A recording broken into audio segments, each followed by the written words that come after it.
Galates chapitre 5. C'est pour la liberté que Christ nous a affranchis. Demeurez donc fermes et ne vous laissez pas mettre de nouveau sous le joug de la servitude. Voici, moi, Paul, je vous dis que si vous vous faites circoncire, Christ ne vous servira de rien. Et je proteste encore une fois à tout homme qui se fait circoncire qu'il est tenu de pratiquer la loi tout entière. Vous êtes séparés de Christ, vous tous qui cherchez la justification dans la loi, vous êtes déchus de la grâce. Pour nous, c'est de la foi que nous attendons par l'Esprit l'espérance de la justice, car en Jésus-Christ, ni la circoncision, ni l'incirconcision n'a de valeur, mais la foi qui est agissante par la charité. Vous courriez bien. Qui vous a arrêté pour vous empêcher d'obéir à la vérité? Cette influence ne vient pas de celui qui vous appelle. Un peu de levain fait lever toute la pâte. J'ai cette confiance en vous dans le Seigneur, que vous ne penserez pas autrement. Mais celui qui vous trouble, quel qu'il soit, en portera la peine. Pour moi, frère, si je prêche encore la circoncision, pourquoi suis-je encore persécuté? Le scandale de la croix a donc disparu.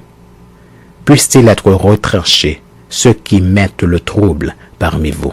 Frères, vous avez été appelés à la liberté, seulement ne faites pas de cette liberté un prétexte de vivre selon la chair, mais rendez-vous par la charité serviteurs les uns des autres, car toute la loi est accomplie dans une seule parole, dans celle-ci, tu aimeras ton prochain comme toi-même. Mais si vous vous mordez et vous dévorez les uns les autres, prenez garde que vous ne soyez détruits les uns par les autres. Je dis donc, marchez selon l'esprit et vous n'accomplirez pas les désirs de la chair. Car la chair a des désirs contraires à ceux de l'esprit. Et l'esprit en a de contraires à ceux de la chair. Ils sont opposés entre eux, afin que vous ne fassiez point ce que vous voudriez.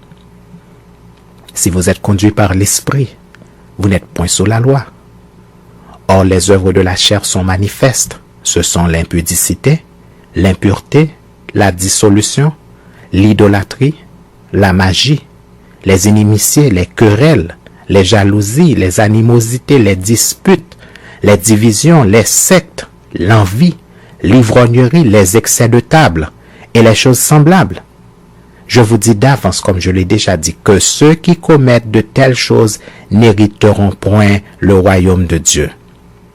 Mais le fruit de l'esprit, c'est l'amour, la joie, la paix, la patience, la bonté, la bénignité, la fidélité, la douceur, la tempérance. La loi n'est pas contre ces choses. Ceux qui sont à Jésus-Christ ont crucifié la chair avec ses passions et ses désirs. Si nous vivons par l'esprit, marchons aussi selon l'esprit. Ne cherchons pas une vaine gloire en nous provoquant les uns les autres, en nous portant envie les uns aux autres.